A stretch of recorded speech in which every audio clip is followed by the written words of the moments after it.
Irmãos, que a paz e a graça de Deus seja com todos. Queridos hermanos, que la paz y la gracia del Señor sea con todos ustedes. Temos falado de alguns temas dedicados aos últimos dias. Hemos hablado de algunos temas dedicados a los eventos finales, a los últimos días. Hoje falámos inclusivamente de algumas profecias. Incluso hablamos sobre profecías. E hoje, nesta oportunidade, eu queria falar de algo muito interessante também que já aconteceu no passado. Y ahora quiero hablar de algo muy interesante, pero que ya pasó en el pasado, ya pasó. E que tem muito a ver com a história desta cidade e deste país. Y que tiene mucho que ver con la historia tanto de esta ciudad como de este país. Mas não só deste país, mas penso que do mundo inteiro e com a nossa história também. Pero no solo de Portugal, sino del mundo entero y también con nuestra historia. Os locais que iremos visitar amanhã será precisamente alguns locais que foram abalados por esse evento. Uno de los locales que vamos a visitar mañana, uno de ellos fue muy fuertemente sacudido por este evento. Sabem do que estou a falar? ¿Saben de qué estoy hablando? Muito bem, do grande terremoto de 1755. Muy bien, del gran terremoto de 1755. Algumas vezes eu brinco com a minha esposa e digo: mas o meu país está na profecia, o terremoto aconteceu aqui. Él está siempre molestándome diciendo que su país está en la profecía y que el terremoto de Lisboa aconteció aquí, pero vale la pena decir que el más fuerte fue en Chile. Mas infelizmente foi uma tragédia muito grande. Pero infelizmente fue una tragedia muy, muy grande. Como amanhã vamos visitar esses locais, Mañana vamos a visitar esos locales. eu queria hoje falar um pouco sobre o terremoto de Lisboa e tudo o que englobou esse grande evento. Entonces yo quería hablarles hoy sobre el terremoto de Lisboa y todo lo que ese evento englobó. Eu gostava de projetar, Y assim quería- que me permitisse. Quería proyectar y estoy a espera aquí del hermano de Trocar multimedia. palavras. Y estoy aquí haciendo una gran introducción. Ya no sé qué más decir.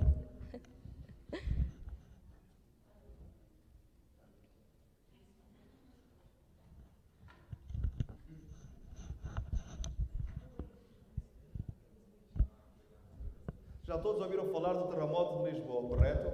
¿Hay alguien aquí que no haya escuchado hablar del terremoto de Lisboa? Todos escucharon. Todos ouviram falar. Muito bem. Vamos ajudar os técnicos.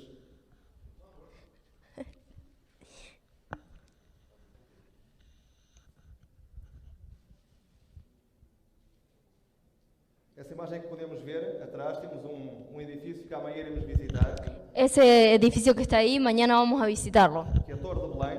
Se llama Torre de Belén Iremos visitar da parte da tarde. y la vamos a visitar a la tarde. Bem, gostaria então de falar um pouco desta profecia. Como introdução, vamos ler Apocalipse 6, 12 e 13. Vamos a leer Apocalipsis 6, 12 y 13 a modo de introducción. Como está em português, eu não vou ler e a minha esposa vai traduzir para o espanhol. Y dice, y habiendo abierto el sexto sello, miré y he aquí que vi un grande terremoto. El sol se volvió negro como un saco de silicio y la luna se volvió como sangre. Las estrellas del cielo cayeron sobre la tierra, como cuando la higuera lanza de sí misma sus higos verdes, movidos por un viento fuerte. Que eventos importantes podemos salientar daqui? ¿Qué eventos? Importantes. ¿Qué eventos importantes podemos resaltar de este versículo? Tremor da terra, Terremoto, sol negro, sol a negro, lua como sangue, luna como sangre y lluvia de estrellas.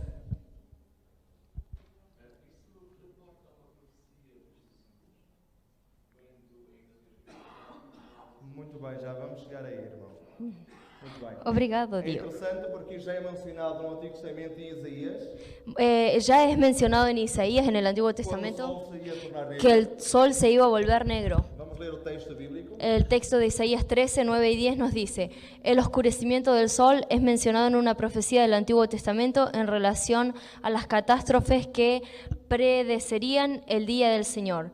Dice, he aquí que viene el día del Señor, horrendo, con furor y ira ardiente, para poner a la tierra en desolación y de ella destruir los pecadores, porque las estrellas del cielo y sus constelaciones no darán su luz, y el sol se oscurecerá al nacer, y la luna no resplandecerá con su luz. Muito bem, esta profecia já estava perdida então no Antigo Testamento, que o sol se tornaria negro. Entonces, como vemos en el Antiguo Testamento, ya se profetizaba que el sol se iba a volver negro. Como dizia o nosso irmão Diogo, também em Mateus 24 vemos a mesma profecia. Y en Mateo 24, como mencionaba el hermano Diogo, también estaba esta profecía. Dizia então que o sol se ia escurecer e que a lua não ia dar a sua luz e que as estrelas iam cair do céu. Y nos dice que en esos días el sol se iba a oscurecer, la luna no iba a dar su luz, las estrellas iban a caer del cielo y eso. Esta profecia, como muitos sabem, então cumpriu-se no dia 19 de maio de 1788. Entonces, el 19 de mayo de 1780 se cumplió esta profecía. E é interessante este dado porque diz que a escuridão era tanta que inclusivamente os galos cantavam como se fosse de noite. Era tanta la oscuridad que había en ese día que incluso los gallos cantaban como si fuera de noche. Nós podíamos estar palmo de distância e eu não conseguia ver a outra pessoa à minha frente. Assim era de densa a escuridade. Era tan densa la oscuridad que mismo que esté al lado de él no lo conseguía ver. E atenção que isto foi durante o dia. Y eso fue durante el día. Bem, a lua tornou-se como sangue e isto deu-se no mesmo dia ou na noite desse dia, 19 de maio de 1780. A lua ficou com uma cor de sangue tremenda. As pessoas ao olharem para a lua ficavam com medo. Las personas cuando miraban la luna se atemorizaban porque se volvió como sangre. Y eso sucedió el mismo día, 19 de mayo de 1780. E outro evento, as estrelas caíam do céu sobre a terra. Las estrellas caían sobre la tierra como cuando la higuera lanza de sí sus higos verdes movidos por el viento fuerte. Muito bem, esta profecia cumpriu-se então a 13 de novembro. E a chuva de estrelas era tanta. La lluvia de estrellas era tanta. Aqui dá o exemplo dos figos quando são abalados por um vento forte na figueira. El ejemplo que nos da el versículo es sobre los higos. Cuando la higuera por el viento es movida, los higos se E caen. quando isto acontece, os figos batem uns nos outros. Y cuando pasa esto, los higos entre ellos chocan. Agora imaginem um céu repleto de estrelas, com as estrelas todas a baterem umas nas outras. Ahora imagínense el cielo lleno de estrellas con ellos chocando entre sí. Sabem que o Sol é uma estrela e conhecem o poder do Sol, não? Saben que el sol es una estrella y conocen más o menos el poder del sol. Agora imaginem com estrelas como o Sol a baterem umas nas outras no céu. Ahora imagínense Tremendo. estrellas como el sol chocando entre ellas en el cielo. Mas chegamos a outro ponto que é o grande tremor da Terra, não Pero é? ahora llegamos al punto sobre el terremoto. Falamos sobre o Sol escurecer, sobre a Lua como sangue, da chuva de estrelas, mas falta-nos de um ponto principal do versículo, que é o tremor da Terra. Entonces ya hablamos sobre el sol oscurecerse, la luna volverse sangre, las estrellas chocando entre sí, pero ahora llegamos a un punto especial que es el terremoto. E isto tudo está na profecia, mas quando analisamos esta profecia, a chuva de estrelas, o Sol e a Lua como sangue, constatamos que em nenhuma destas tragédias morreram pessoas. Como vimos en los señales anteriores, en ellos no hubo muerte de personas. Pero ahora vamos a ver Mas en el agora, terremoto. quando chegamos ao terremoto de Lisboa, sim, a tragédia foi maior e morreram milhares de pessoas. Porquê é que nos outros sinais não morreram pessoas, mas no terremoto de Lisboa sim morreram pessoas? Porque es que en los otros señales no murió nadie y en el terremoto murieron muchas personas.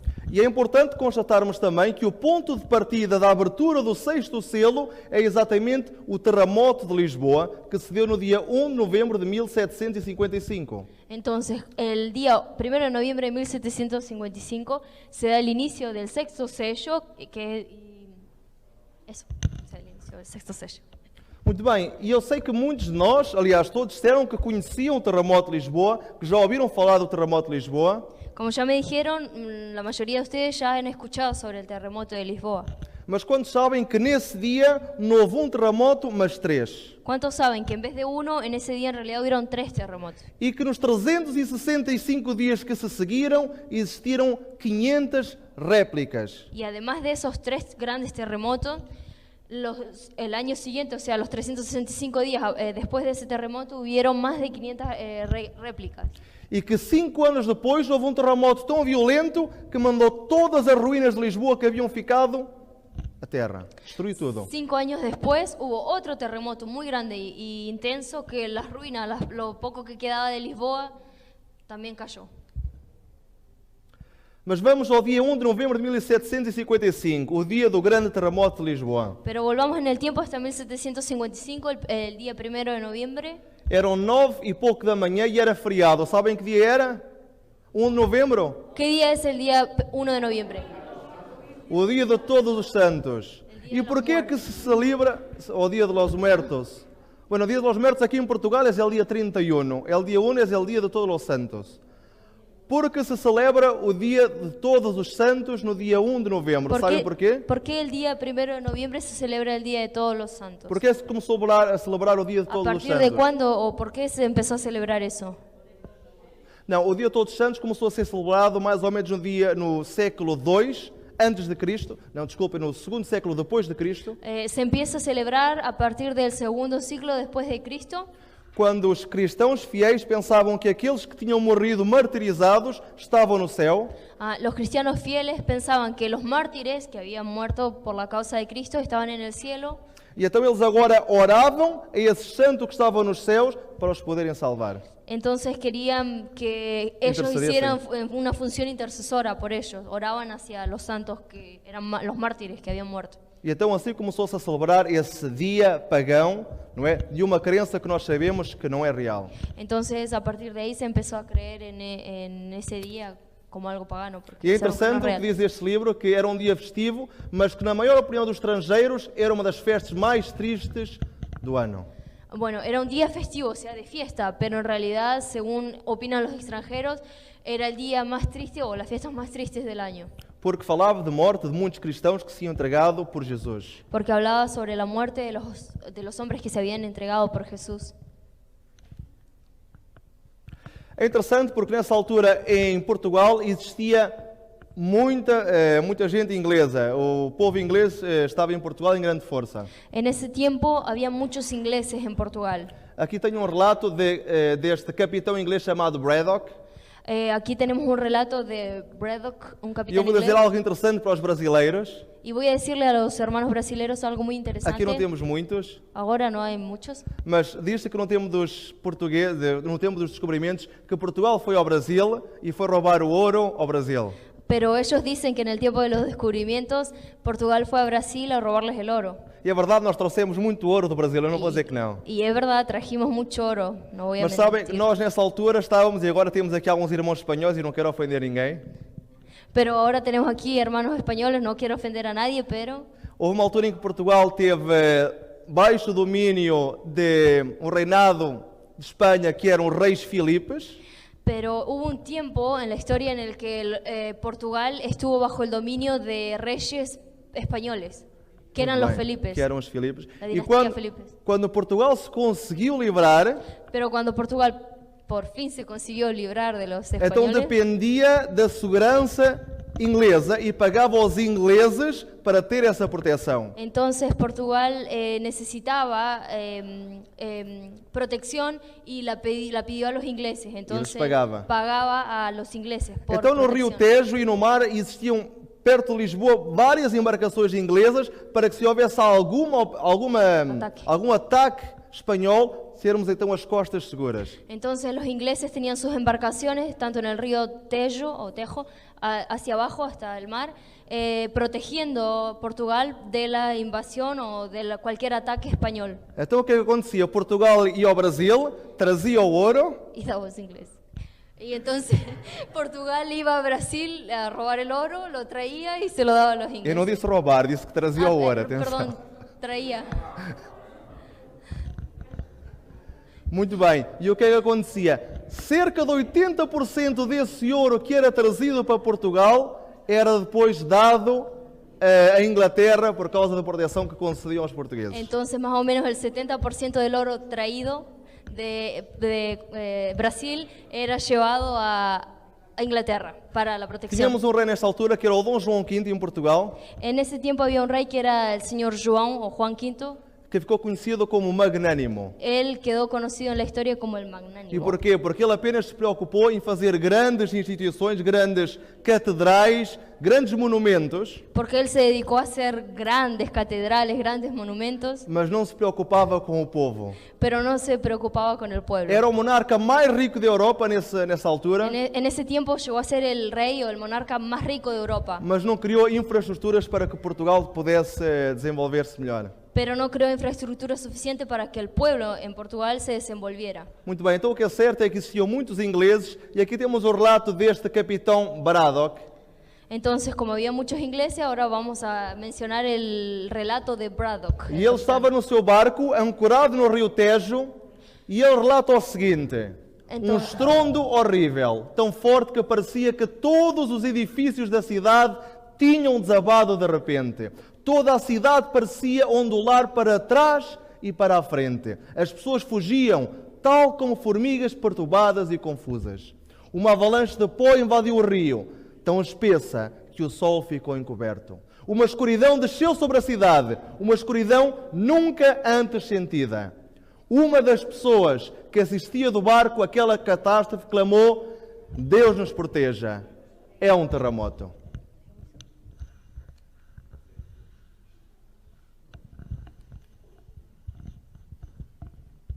Aqui tenho um pequeno vídeo que podem ver um pouco a ilustração do terremoto. En este video que les quiero mostrar, más o menos es la ilustración de lo que pasó ese día del terremoto.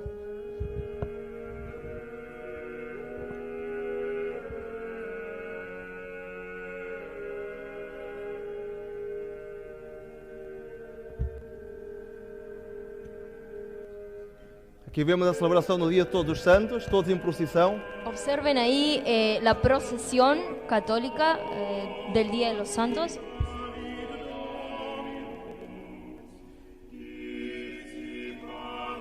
Y también podemos observar ahí la arquitectura más o menos de ese tiempo, como ya había casas montadas.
ter acontecido. Es muy triste porque después de todo lo que sucedió, Desgraça.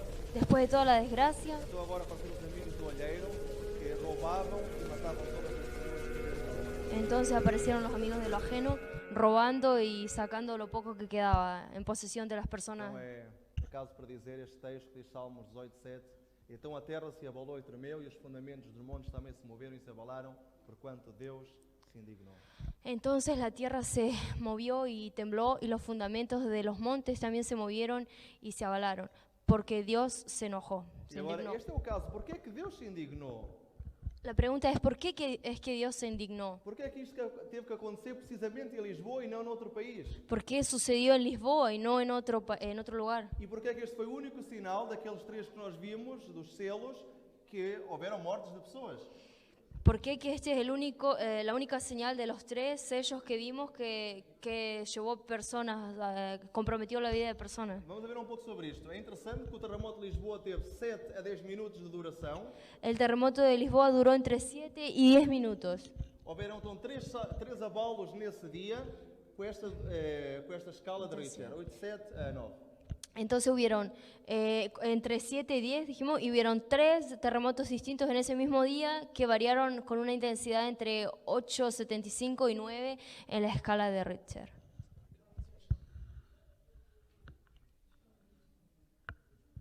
Aqui vamos ver só alguns relatos que eu tirei de alguns livros enquanto estudava esta situação para nos conseguirmos posicionar um pouco nessa altura. Entonces vamos a leer ahora pequeños fragmentos que saqué de los libros mientras estudiaba este tema para posicionarnos mejor en esto.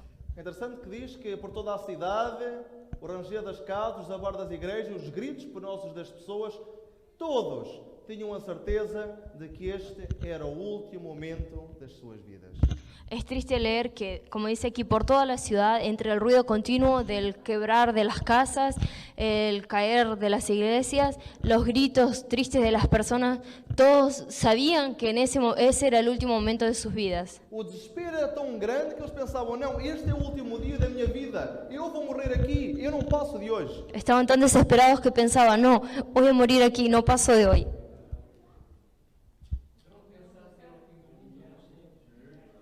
Muitas pessoas estavam mutiladas, cobertas de sangue e todas tinham a mesma expressão, a mais perfeita imagem do horror. Vemos que muchas personas estaban mutiladas, cubiertas de sangre y todos tenían la misma expresión, la más perfecta imagen de horror y perturbación. E então durante uma hora o solo de Lisboa continuou a tremer. Durante una hora el suelo siguió temblando. Aqui neste livro que se chama A Ira de Deus, é muito interessante, li este livro. Tenemos aquí la cita del libro La Ira de Dios, que es muy interesante este libro. Então o autor fala realmente da ira de Deus. E qual foi a ira de Deus? Foi o terremoto de Lisboa. E porquê que houve essa ira e porquê em Lisboa? Continua a pergunta. Entonces aquí continúa a preguntar, ¿por qué la ira de Dios? ¿Por qué el terremoto? ¿Y por qué en Lisboa? E então dizia neste livro que toda a cidade estava a afundar na terra. Él menciona en el libro que toda la ciudad se estaba hundiendo en la tierra. E agora vejamos qual era a resposta religiosa que davam os sacerdotes nessa altura. Ahora vamos a ver la respuesta que los sacerdotes daban en ese momento. Davam absolvição em massa. Los padres, los sacerdotes estaban dando absolvición, los absolvían. Perdão. Mas duvidava da sinceridade deles.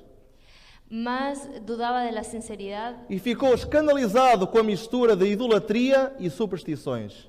Okay, Goddard de forma alguna dudó de la sinceridad de sus devociones, pero ficó escandalizado con la enorme mezcla de idolatría y superstición Que prevalecia nos próprios que sacerdotes. había en la iglesia y en los sacerdotes. Aqui é muito interessante.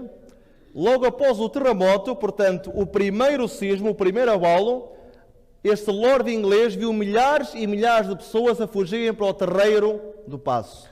Ok, después del terremoto, ese señor Drumrum, no sé qué, perdón, dice que vio a muchas, miles de personas dirigirse a Torreiro do Paço. Este local vamos visitar amanhã também, o Terreiro do Paço, para nós vermos onde é que foi esta situação. Mas vejamos o que faziam estes professos cristãos. Vamos a ver lo que hacían esos profesos cristianos. Diz, flagelavam o peito e batiam na cara de um modo bastante cruel. deixando-os monstruosamente inchados e de tal forma ensanguentados que se tornavam apavorantes. Ellos se cortaban el pecho, se golpeaban la cara de modo muy cruel y quedaban monstruosamente hinchados y tan ensangrentados que se tornaban, que daban miedo. E os estrangeiros que estavam e que presenciavam estas coisas diziam: nós nunca vimos isto na nossa vida. Ahora imagínense los extranjeros que venían en ese tiempo o en esa altura del año y veían eso y decían: nosotros nunca vimos esto. Convém recordar que Portugal foi um país, e continua a ser um país extremamente católico, que sofreu muito com a Inquisição, assim como Espanha e como Itália foram os três principais países. Portugal, Italia y España fueron tres países muy católicos que hicieron sufrir mucho al pueblo con la Inquisición. Mas agora falamos do primeiro sismo, agora vamos à primeira réplica. Ya hablamos del terremoto en sí, ahora vamos a pasar a la primera réplica. Então Braddock disse que achou este segundo tremor mais assustador que o primeiro. Entonces dice que el segundo, o sea, la réplica fue más asustadora que el terremoto en sí. Agora, houve o primeiro abalo. As pessoas fugiram para junto das praias e para o Terreiro do Paço, ali na zona de Lisboa, porque era descampado, era aberto. Ok, después del terremoto, entonces las personas huyeron al lado de las playas y a ese local que se llama Terreiro do Paço, porque era así descampado y se sentían más seguros ahí. Porque é isso que nos ensinam. Se há um terremoto, ensinam-nos a fugir de casa e ir para um local aberto, correto? Lo primero que nos enseñan es que cuando hay un terremoto, lo primero que tenemos que hacer es huir de nuestra casa y quedar en un lugar abierto. E então isso fizeram as pessoas, sentiram o abalo, fugiram das casas, as que conseguiram, para junto das praias e para locais abertos. Así que ellos hicieron eso, enseguida huyeron a las playas y a los locales abiertos. Mas o que aconteceu? Depois do primeiro sismo, há uma réplica. E ao mesmo tempo que há uma réplica, vem um teletsunami. Ok, en ese momento entonces, después del terremoto en sí, vino una réplica y un teletsunami. Sabem, já ouviram falar da palavra teletsunami? Sabem o que é um ¿Escucharon ahora teletsunami? que es un teletsunami? A Já diferencia ouvimos entre un falar de tsunami y tsunami, un mas que é um teletsunami. teletsunami? Um teletsunami é um tsunami que viaja por mais de 1000 quilómetros. Un teletsunami es un tsunami, pero que viaja por más de 1000 kilómetros en el mar. Por isso é que o terremoto de Lisboa foi sentido na maior parte do mundo. Por eso es que este terremoto se sintió en la mayor parte del mundo. Agora é interessante, aqui isto que estamos a ver é precisamente o Terreiro do Paço que falámos anteriormente em Lisboa. Lo que él marcó ahí entonces es Terreiro do Paço, en Lisboa. E então as pessoas fugiram para aqui em Lisboa, para o Terreiro do Paço, pensando que estavam seguras. Ahora imagínense todo el grupo de personas que huyó para este lugar pensando que ahí estaban seguras. E sem contarem, vem o teletsunami. Pero del otro lado venía un teletsunami que los arrasó. E o mesmo aconteceu nas praias. Igual en el resto de las playas. Por exemplo, aqui falamos em Oeiras, que está mais para o ocidente do que Lisboa, está mais próximo do mar. Aquí nos menciona Oeiras, que es un local que está más próximo del mar, o sea, más hacia el occidente de Lisboa. Então dizem que viram o mar a retroceder 5 quilómetros. Ellos vieron el mar retroceder 5 kilómetros. E depois uma onda levantou-se a 650 km por hora. Y después la onda que vino traía la velocidad de 650 kilómetros por hora. Um muro de água lançou-se sobre a cidade. Entonces, figurativamente es un muro que se lanza sobre la ciudad. Imaginem 650 km por hora. Um muro de água a bater sobre a cidade. Imagínense un muro de agua muy grande y a venir a 650 kilómetros por hora sobre una ciudad. Que um forte diz que foi assolado pelo tsunami de mais de 12 metros. 650 km por hora, uma onda de 12 metros. O sea, tenemos un teletsunami de más de 650 kilómetros por hora de velocidad y encima con una altura de más de 12 metros. Diz que no Rio Tejo eram levantadas pedras com mais de 25 toneladas com a força da água. Ok, entonces en el río Tejo eran levantadas piedras que estaban ahí que por lo menos tenían 25 toneladas y con la fuerza del agua las levantaba como si fueran nada. E muitos diziam que tinham descido ao inferno os que morreram e que agora a destruição do mundo tinha chegado. Ellos creían que habían descendido hasta el infierno y que ese era el fin del mundo. Agora aconteceu ainda outra desgraça, não ficou por aqui. Para empeorar las cosas vino otra desgracia.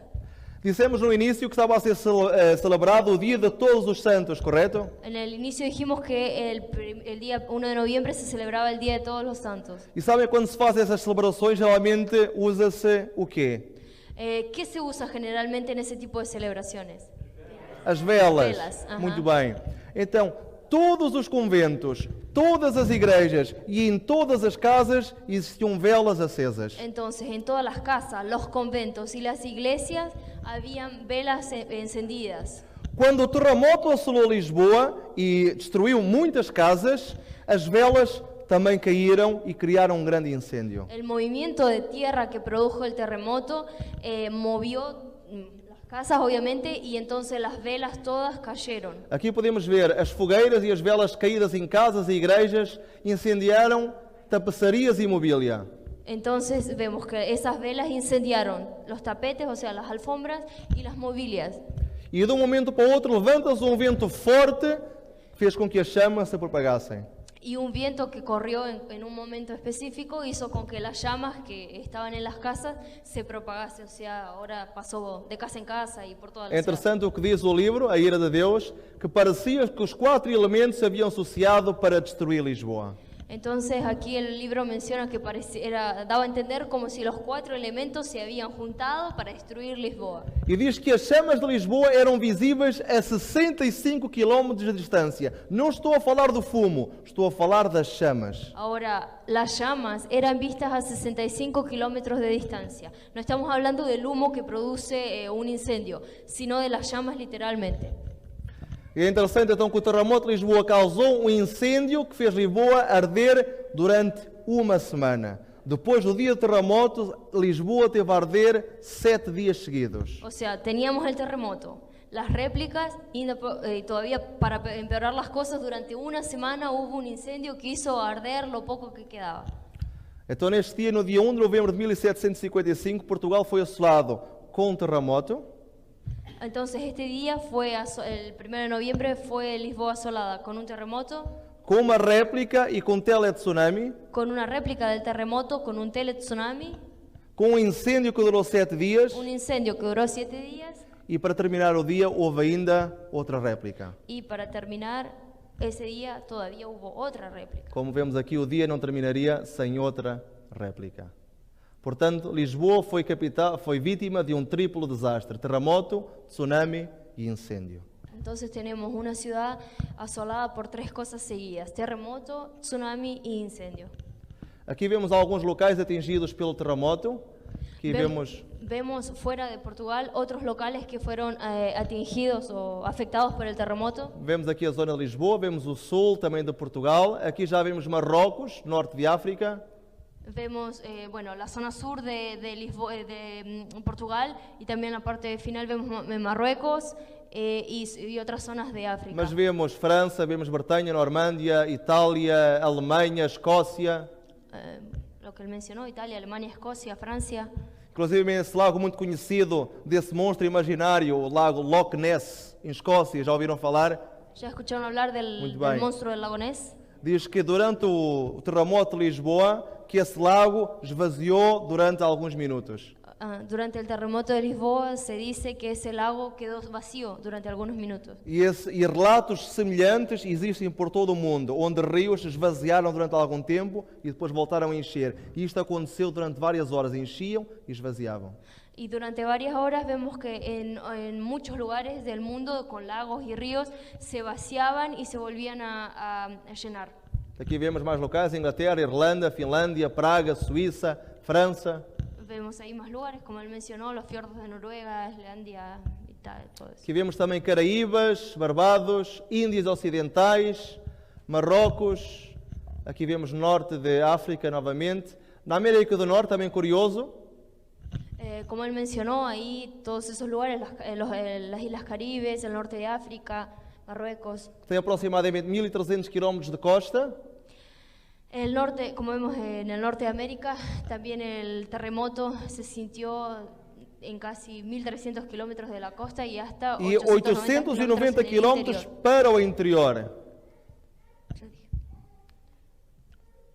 Aqui temos mais algumas réplicas. No dia 8 de novembro foi a maior réplica desde o dia de Todos os Santos. Estamos a falar de 7 días depois. 7 días después, el día 8 de noviembre, hubo otra réplica que fue muy fuerte. 16 de novembro temos outra réplica. Otra es mencionada el día 16 Sentiu-se de em noviembre. Compostela, Corunha. Se sintió en esos lugares, Compostela, Coruña. 21 de dezembro, 1 e 2 de janeiro, 16 de março. Estou apenas a registrar as mais fortes, porque houveram 500 no prazo de um ano. Aquí estoy mencionando las réplicas más fuertes, porque en el plazo de un año hubieron 500, pero como vemos en diciembre, en enero, hasta marzo incluso, todavía habían réplicas muy fuertes. Aqui temos outras, dia 31 de março. Aquí vemos una el 31 de marzo. Mas agora chegamos então à pergunta crucial: porquê é que foi Portugal assolado por este terremoto? Porquê em Portugal? E porquê é que este foi o único evento da abertura do 6º selo que causou tantas mortes? Ok, entonces volvemos a la pregunta inicial. ¿Por qué en Portugal? ¿Por qué aquí? ¿Y por qué fue el único de los 3 señales de la abertura del 6º sello que llevó vidas o que tuvo en juego vida de personas? Muito bem, o primeiro motivo: a Inquisição que se via em Portugal, a opressão católica, a idolatria, procissões, bruxaria, magia e superstição. Bueno, tenemos aquí una lista bastante extensa de motivos que encierran el primero. La Inquisición, la opresión católica, la idolatría, las procesiones, brujería, magia y la superstición que existía. Vamos ver alguns exemplos. Diz que em Portugal que existiam mais padres, monges e frades que os soldados de Berlim. En Portugal, entonces, en esa altura existían más padres, monjes y frades que soldados en Berlim. Existiam jesuítas, agostinhos, dominicanos, jeronimitas, haviam vários, só para mencionar algumas ordens. Ok, habían diferentes tipos de órdenes entre ellos, y habían jesuitas, agostinos, capuchas negras, dominicanos, jeronimitas, todos esos. Diz que era o país com mais padres do que em qualquer outro no mundo. En ese momento Portugal era el país que tenía más padres que cualquier otro país en el mundo. 500 mosteiros, conventos e inúmeras igrejas. Aquí en Portugal, incluso hasta el día de hoy, se pueden ver más de 500, como dice aquí, mosteiros, o sea, que son como iglesias, pero monasterios, esa es la E palabra. era raro o dia em que não houvesse uma celebração em honra de um santo, e quando alguém estava a trabalhar, parava para adorar esse santo. Era muy raro que no hubiera siquiera un día en el que no se celebrase como un día de un santo específico. Y si alguien estaba trabajando y se hacía esa celebración, él paraba para hacer la adoración a ese santo. Aqui vemos o Terreiro do Paço, onde as pessoas se refugiaram. Diz que era o local onde as pessoas sentenciadas pela Inquisição recebiam o seu castigo, a fogueira.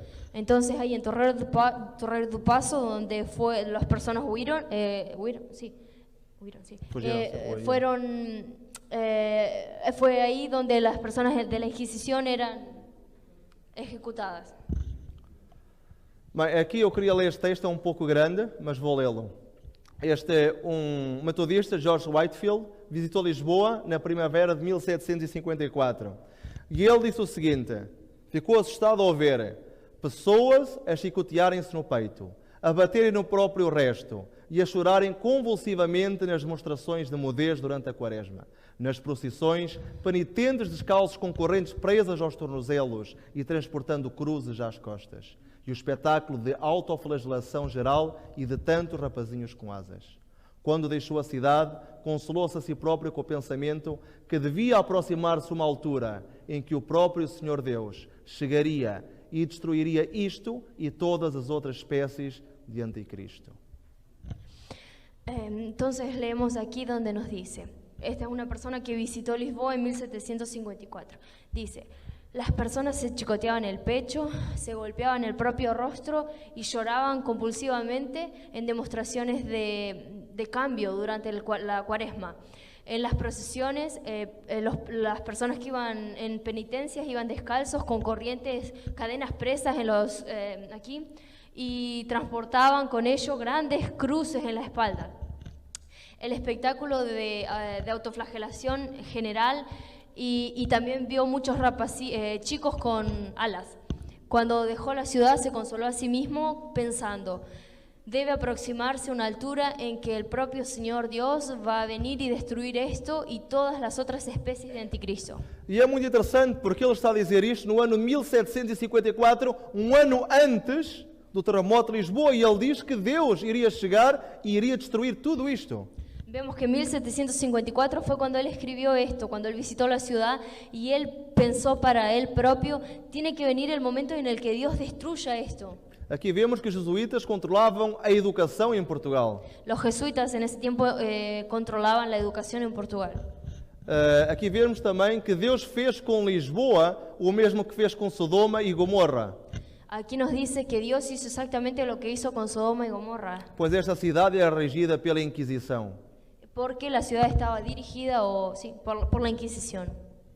Aqui Whitefield culpa novamente a Inquisição pelo resultado do terremoto de Lisboa. O sea que él está culpando a la Inquisición como resultado del terremoto de Lisboa. Aqui vemos também devoções absurdas, Hay- sacrifícios terríveis e orações vãs de serem ouvidas. Isso ensinava essa igreja na altura. O sea, la iglesia en ese momento enseñaba devociones absurdas, sacrificios horribles, como ya leímos anteriormente, y oraciones sin sentido que eran indignas de ser E interessante o escuchadas. que diz: grosseira idolatria que mutilou, destroçou e desfigurou a lei de Deus. Existía una grosera idolatría que mutiló, destrozó y desfiguró la ley de Dios. Segundo motivo, El segundo motivo, os descobrimentos sobre a influência católica e com propósito de introduzir o catolicismo e suas doutrinas adulteradas. entonces el segundo motivo fue los descubrimientos, o sea, los viajes que Portugal hizo en el mundo, bajo la influencia católica y con el propósito de llevar y meter la iglesia católica y las doctrinas adulteradas en esos lugares que ellos iban descubriendo. Então, qual era o costume? Ia-se nos descobrimentos com o barco, mas era sempre levado um sacerdote. La costumbre era ir hacia una exploración en un barco, pero llevando siempre un sacerdote católico. E quando chegava a um ponto, era normal colocarem aqui esta cruz do catolicismo. Y cuando llegaban a un lugar ponían esa cruz católica. E vemos aqui algumas fotos dessa altura, o que acontecia, e eles então a serem doutrinados erroneamente, não é? Entonces vemos aquí algunas fotos de cómo ellos llegaban hasta el lugar e intentaban adoctrinar a la fuerza y erróneamente a las personas. Por exemplo, aqui temos uma pintura da primeira missa que foi feita no Brasil, 26 de abril do ano 1500. Ahí vemos una pintura sobre la primera misa que se hizo en Brasil el año 1500, el día 26 de abril. Aqui temos outra, aqui vemos em África. Aquí en estas fotos podemos observar lo mismo, pero en África. Aqui vemos jesuítas também e a sua influência no Brasil. Ahí vemos cómo fueron los jesuitas e influenciaron en Brasil. E ora é interessante porque estamos a falar da ira de Deus. Y ahora es interesante porque como estamos hablando de la ira de Dios, Vemos que por causa destes dois motivos tão fortes, Deus teria que fazer algo, não? entonces como vimos por razón de estos dos motivos así de grandes y fuertes, Dios tenía que intervenir. E é interessante vermos a quantidade de conventos, ministérios, de igrejas que foram destruídas durante o terremoto.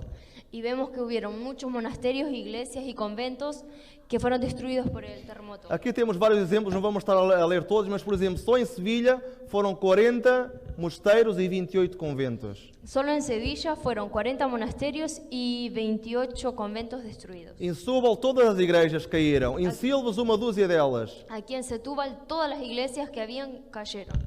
Em Ayamonte todas as igrejas ruíram. También en Ayamonte, España, también cayeron todas las iglesias. Em Lisboa temos aqui uma quantidade enorme delas.